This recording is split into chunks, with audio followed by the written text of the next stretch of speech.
What's up, everybody? My name is Jacob Hardison, and today we are going to continue our racer rebuild series, and we are now going to show you how to set your droop, camber, and ride height. Let's get straight into it.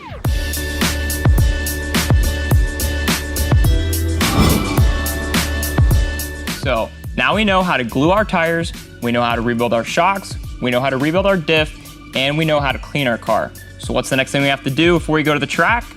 We have to do some final tabletop adjustments, those being droop, camber, and ride height. So today I'm going to show you how to do each of those. We're going to start off with our droop, and then we'll transition into the ride height and camber into things. Droop is going to be important to do first because it's going to set the overall stroke of your shock. But for camber and ride height, there really isn't a particular order. So let's go ahead, show you guys what you're going to need, and we will jump into showing you how to set all this stuff up. The materials we are going to need today are going to be some droop blocks or calipers, a ride height gauge, camber gauge, turnbuckle wrench, a 2mm hex driver, hand driver, 17mm wheel wrench. We're going to want to have some batteries, your remote, some wheels and tires, and then our car, all of which can be found at adrenalinrcracing.com. So now that we know what we need, let's go ahead and get into our settings. So the first thing we're gonna do is we are going to set our droop. Now there's two ways to do this. The first way is with calipers, the second way is with droop blocks. I'm gonna show you first with calipers, and then I'm gonna show you the way that I personally do it, which is with the droop blocks.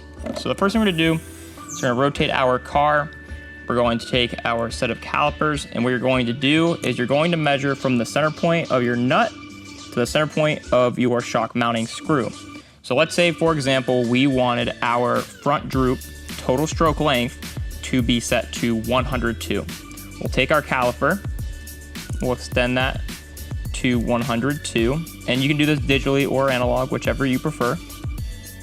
We'll go to 102, tighten up our number, and then we will measure from center to center.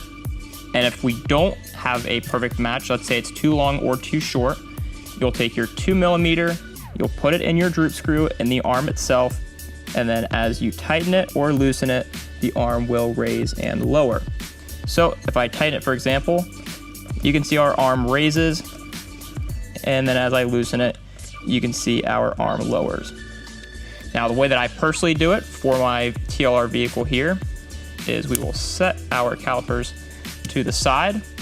We're going to set our car down, take our wheel nuts off,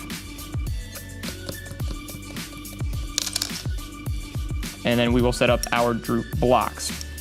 So these just key into one another, and you're going to place one at the front of the chassis behind the kickup, and then you'll place the other. I usually like to do it kind of at the pinch point where the main rear clip meets. So once we have those set up, I like to make sure they're centered as well, just so that way it's as balanced as possible. And what we're going to do is we're going to take our ride height gauge, and we're going to set it at the bottom of the threaded part of the axle. So in my personal case, I want my front droop to be set to 29. So what I'm gonna look for here is this line to be set right at that 29. And that is how it's going to set our droop.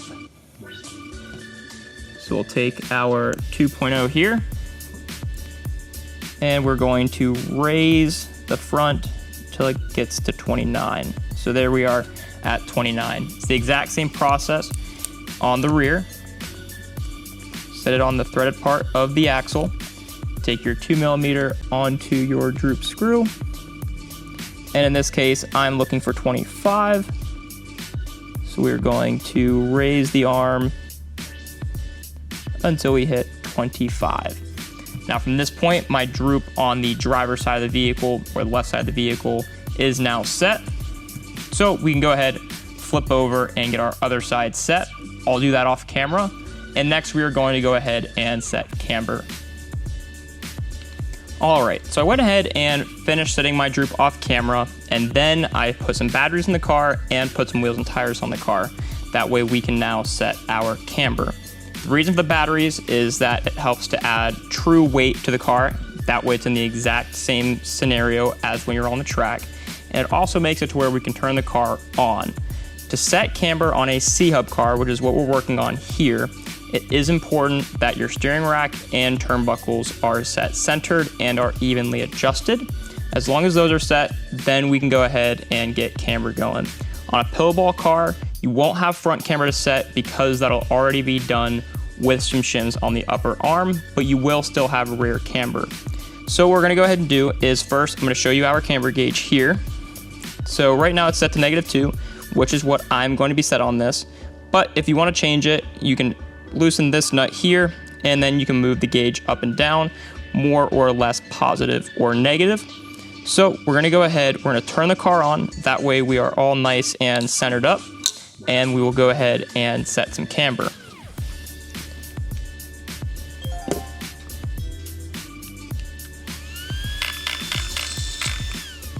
So now that we have the car turned on, I'm going to rotate it. That way you can actually see the gauge itself and you can get a much better visual. But effectively what we're looking for is we want the bottom part of this gauge and the top part of this gauge to be touching evenly on the top side and the bottom of the tire. We don't want any crazy gaps. So what we're gonna do is we're going to head and drop the car, and then I like to roll it forward because with a C-hub car, this will settle all of your front linkages.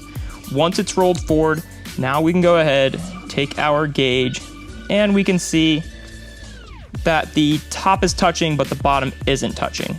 So now what you're gonna go ahead and do is take a look at your camber link here. So I'm gonna slide this closer to me just so I can have a slightly better view. And we're going to tighten it because we want the top of the tire to come in, the bottom tire to come out a little bit. So there are lines marked on the turnbuckles themselves to indicate left-handed or right-handed thread. A lot of times though, you'll adjust it one way and you'll realize very quickly whether you're going the right way or not. So we're going to go ahead and tighten this in just a little bit there.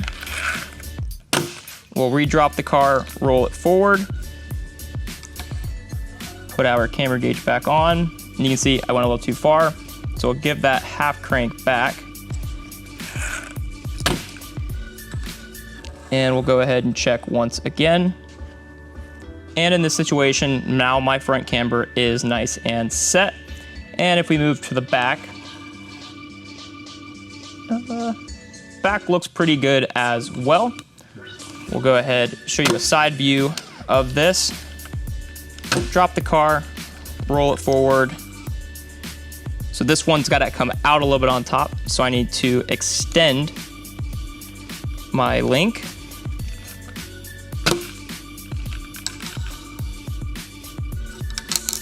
Just a smidgen too far there.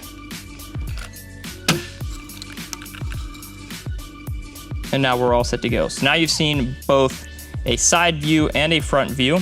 I'll check my rear real quick. And that one is all set to go. So now we are done with these two tools. So now we're going to transition into setting ride height. Move the car back a little bit here, get a better view of it. And we're gonna go ahead and take our ride height gauge. I like to leave mine nice and floppy. You don't have to do that. You can just set it straight to wherever you want, but I like to get an idea of where the ride height is before I start adjusting it. So if you want to set it and have it sit still on the gauge, you can. That's just a matter of tightening this back nut, and then it can't move anymore. So we'll loosen this, and in my case, we are going to go for 24 millimeters in the front, 27 millimeters in the back. Now there's gonna be one important thing you're gonna wanna look at here. If we take a look at our chassis kind of from the side here, you'll be able to see it better on your own personal vehicle, or even I might be able to get a view of it from the front.